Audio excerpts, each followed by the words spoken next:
What's up, heretics? Welcome to Heresy Financial. My name is Joe Brown, and today we are looking at the Federal Reserve's next move in light of the turmoil that's going on in the bond markets right now. We know that over the last couple of weeks, especially long-dated bonds like the 20-year and the 30-year treasuries, the interest rates have been spiking. So this is causing problems in the credit markets, and it has prompted the Federal Reserve and members of the Federal Reserve to start commenting on what the likely next steps will be. And there are two next steps that are likely here. One of them is called Operation Twist, and another one is yield curve control. If that sounds familiar to you, it's because I've been talking about yield curve control on this channel for at least a couple of months now, saying that it was inevitable at some point. So we're going to dive into what those two things are and also why they're likely to not have the effect that the Federal Reserve is looking for. Ready? Let's dive in. First, I want to give a little bit of an update. If you haven't seen my last video, in my last video that I posted, I was talking about, number one, the changes that the Federal Reserve was making to its reporting of the total money supply through M2, discontinuing the old measure, rolling out a new one. And in addition to that, in that last video, we talked about the tsunami of cash that's about to hit the banking system because it's currently in the Treasury General Account, which is outside of the banking system. It's about to flood into the system. So update, a couple of you pointed out something that I completely missed, and I apologize for. This was a big oversight. M1, obviously M1 is a component of M2, and the savings and money market deposit accounts, those are being moved under the banner of M1. M1 is another way to calculate the money supply. And M2 includes M1. So M2 is actually unchanged here because M1 is getting the parts that are being eliminated from M2, but M1 is included in M2. So that's good news. It means that we'll still be able to see the tsunami of cash about to hit the system if it goes into money market deposit accounts or savings accounts, because it's still under the banner of M2. It's just under M1 inside of M2. So it's good news. It means at least regarding this issue, the Federal Reserve's not trying to hide anything here. So thank you to those of you who pointed that out to me. Number two, it doesn't actually change the problems that I was pointing out with the banking system right now, that we're about to have the Treasury General Account is about to get drained. That's money that's held outside of the banking system. It's about to come in, and bank balance sheets don't have the capacity to absorb that cash. And so none of that has changed, even though we'll still be able to see the spike in M2.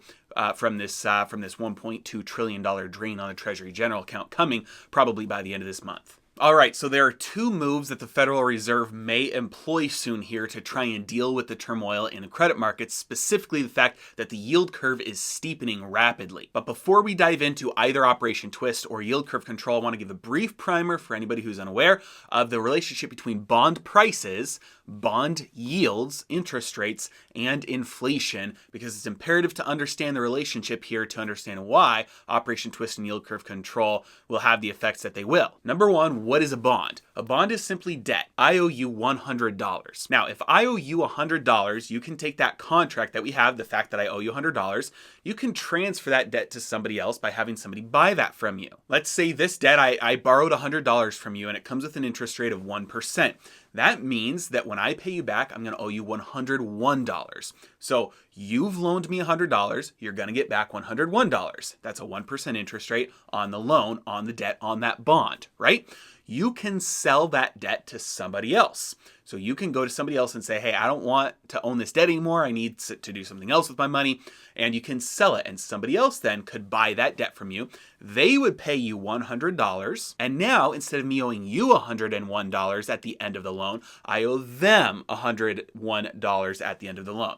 So they paid $100. They're going to get $101 back. It's still a 1% interest rate. But let's say that there is a spike in demand for debt, right? Let's say there's too many people out there that want to loan money. And so somebody comes to you, instead of saying, hey, I'll pay you $100 for this debt, they come to you and they'll say, I want to pay you $101 for the right to get paid back this debt. If you sell them that for $101, who do I owe money to? Not you, I owe it to them. How much do I owe them? $101 still. It didn't change the amount of money that I owe. Principal plus interest, $101. But they paid $101 to get that right. So what is their interest rate? Zero. They paid $101, they get $101 back. If the demand is still going up and that person then sells that debt to somebody else for $102, how much does that person get back from me? $101.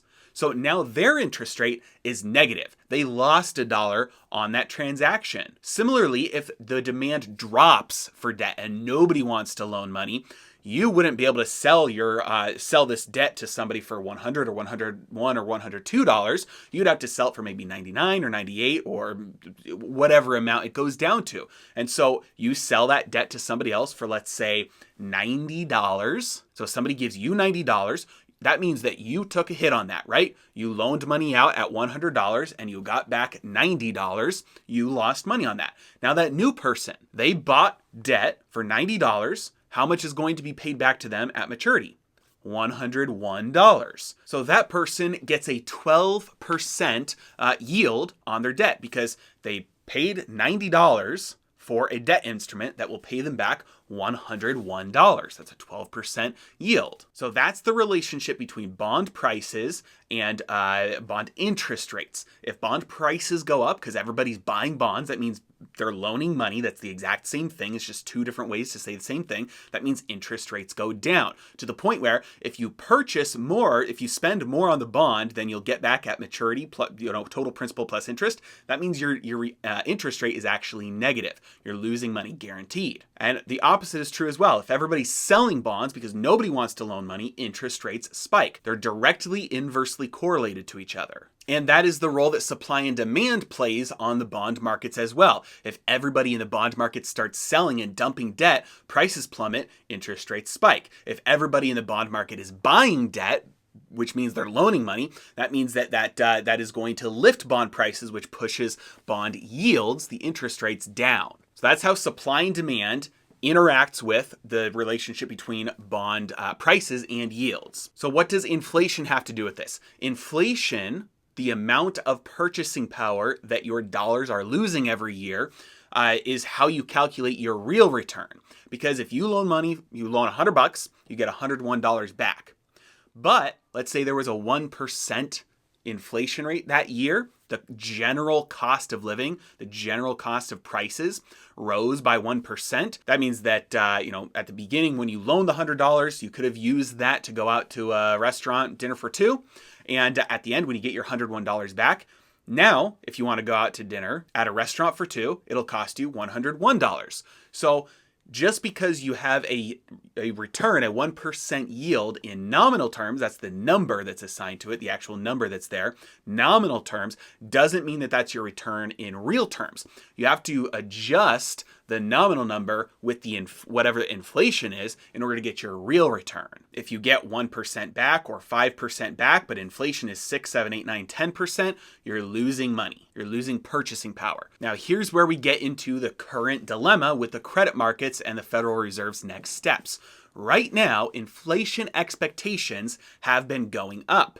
So if you expect inflation to be 2%, 3%, 4%, whatever your expectation is on how much the cost of living will rise by over the 2 years, 10 years, 20 years, 30 years, whatever kind of debt you're holding, then you are not going to want to hold that debt unless it will pay you an interest rate that will at least keep up with inflation. Otherwise, you're locking in a loss of purchasing power. Maybe on paper, you're still earning your 1 or 2%, but when you go to spend that, it's going to cost you more money in the future to buy what you could buy today. And so you're actually losing purchasing power by loaning money at 1 or 2% when the cost of living is rising by, let's say, 3 or 4%.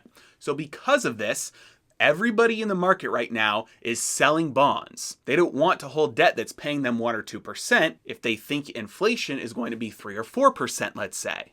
Now, we know from earlier the relationship between bond prices and bond interest rates, and with the supply and demand influencing that means that interest rates go up when bonds are being sold off. So because everybody sees inflation around the corner, They're selling their bonds because if they hold on to them, they're losing purchasing power. So they're selling them. Well, when everybody starts selling bonds, that pushes the price down, which pushes the interest rates up. Now, in a free market, what would happen is this dynamic would continue until interest rates get to a point where investors feel like it would be compensating them for their inflation risk. So I don't know what that number would be, but let's say it's 4% or 5% or 10%. Whatever that interest rate is to compensate investors, that's where the market would level out at. Once the bond prices fall to a place where people step in and say, yeah, that's a good enough return for me, then the bond prices would stop falling, interest rates would stop rising. But we don't have a free market, especially in the credit markets, because there is a player in the markets that can buy as many bonds as they want because they have a money printer. This is the Federal Reserve. This is precisely what they do with printing money. What they're doing is buying US government treasuries and mortgage-backed securities. They print money in order to buy debt. What do we know about the influence of supply and demand on bonds? Is that if you have enough money coming in to buy something, it's going to push up the prices. So if tomorrow the Federal Reserve stopped printing money like that, they stopped purchasing bonds, right away, bond prices would plummet. They're a massive player in the credit markets. That would send interest rates through the roof. Now, up until now, the way that they've done this is through quantitative easing, which means that they are committed to buying a certain dollar amount of bonds every month. Now, this has some influence on the market, but when you see interest rates rising, despite the fact that the Federal Reserve is purchasing $120 billion worth of bonds every single month, that means that their purchases of $120 billion a month are not enough to soak up the selling pressure by the rest of the market. So the rest of the market is selling bonds on net at a faster pace than $120 billion per month created out of thin air by the Federal Reserve can soak up.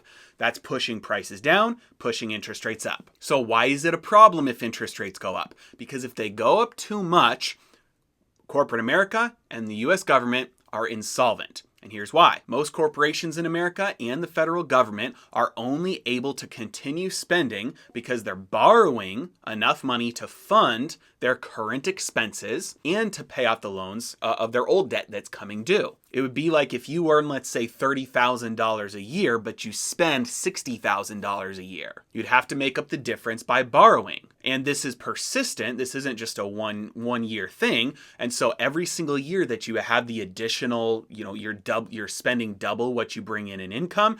Every single year that you do that, you have to pay off the old debt. And so you're constantly taking out new debt to pay off that old debt. So at this point, the debt service cost, meaning the total cost of servicing that debt, which is the principal plus interest, it's pretty low for the federal government actually because interest rates are so low. But if interest rates start to spike, that means at some point they won't be able to afford to take out new debt to pay off that old debt because now the interest is so expensive that they can't afford the new payment on that new loan anymore. And so if interest rates get too high, the federal government is bankrupt. Similarly, corporate America is in the exact same position with most corporations' balance sheets so overloaded with debt that if debt service costs get too expensive, you start to see insolvency everywhere.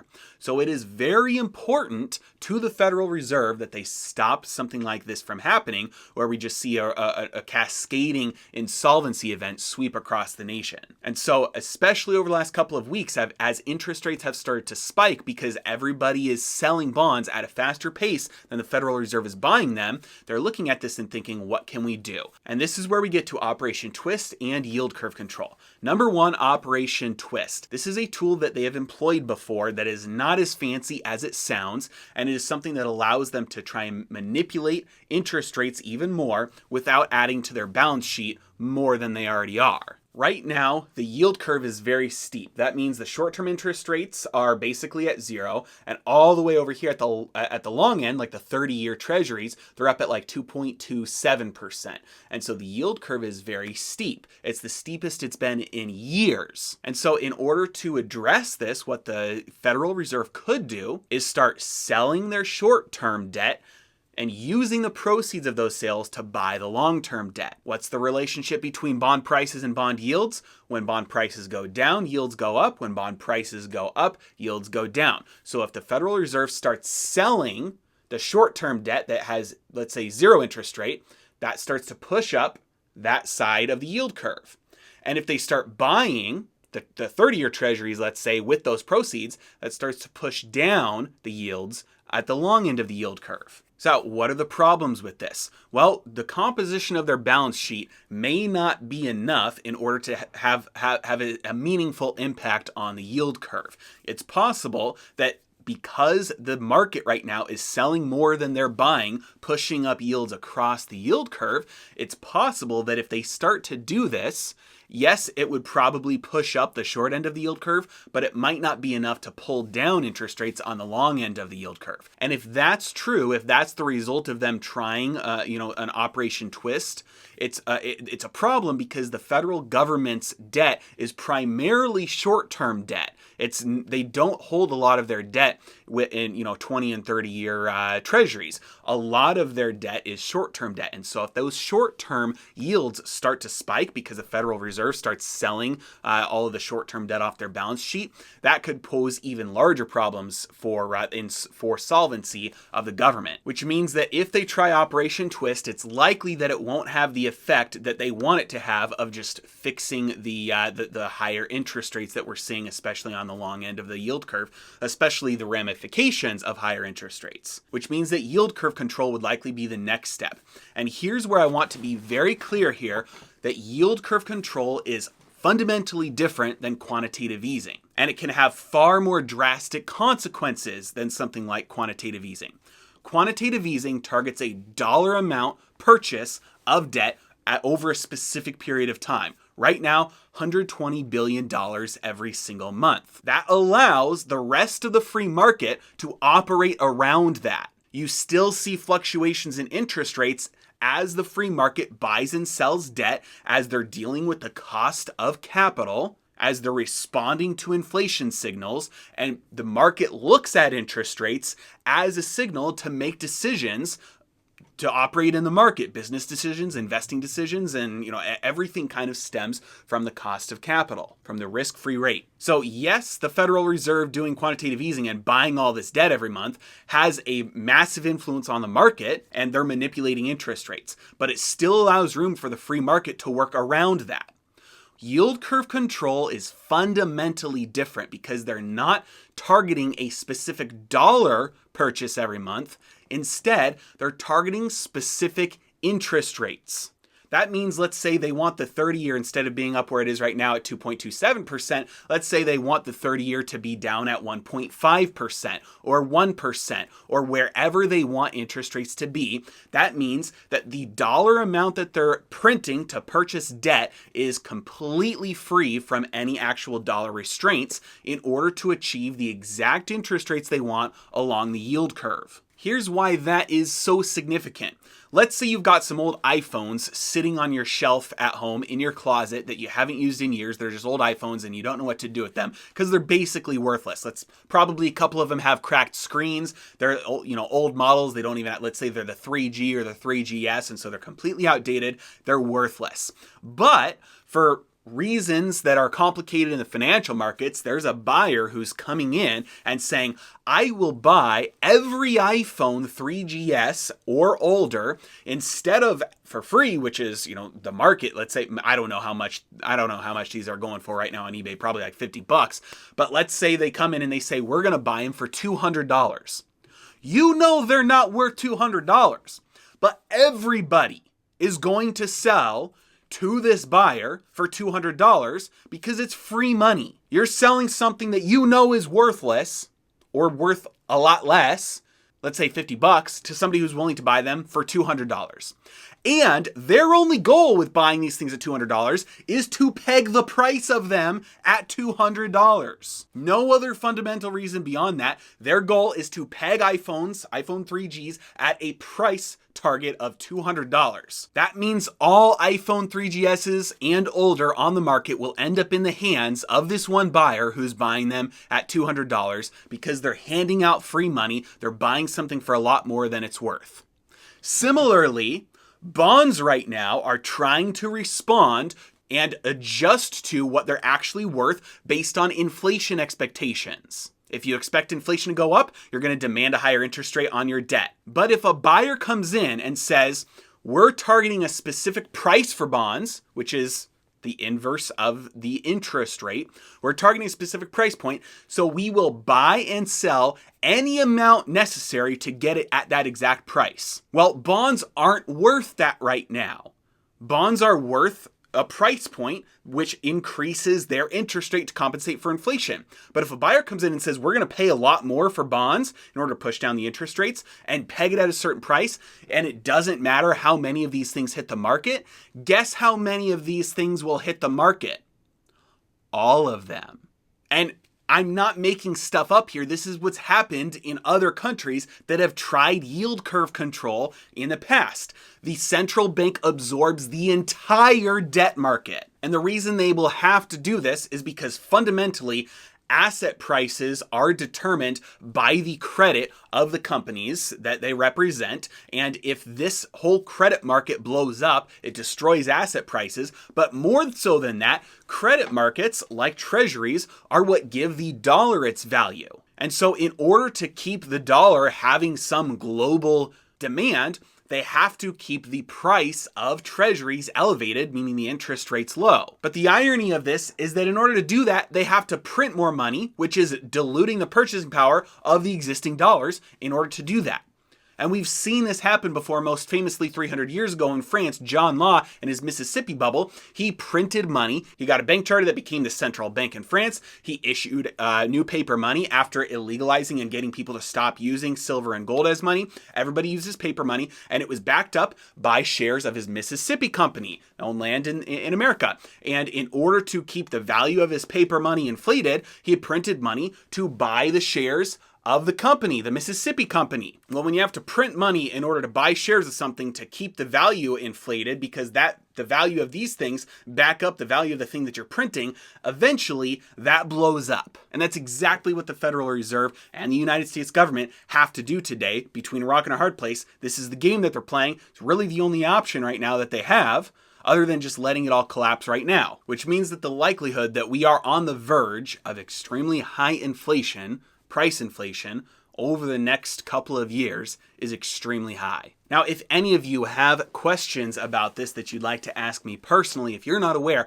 I actually do a monthly live stream for members only in order to keep the group very small, in order to keep the discussion and the conversation very high quality. We do a monthly members only live stream, and you can join by hitting the join button next to the subscribe button below the video, or you can go down into the links in the description of the videos and sign up there. As always, I really appreciate you guys. Thank you so much for watching. Have a good day.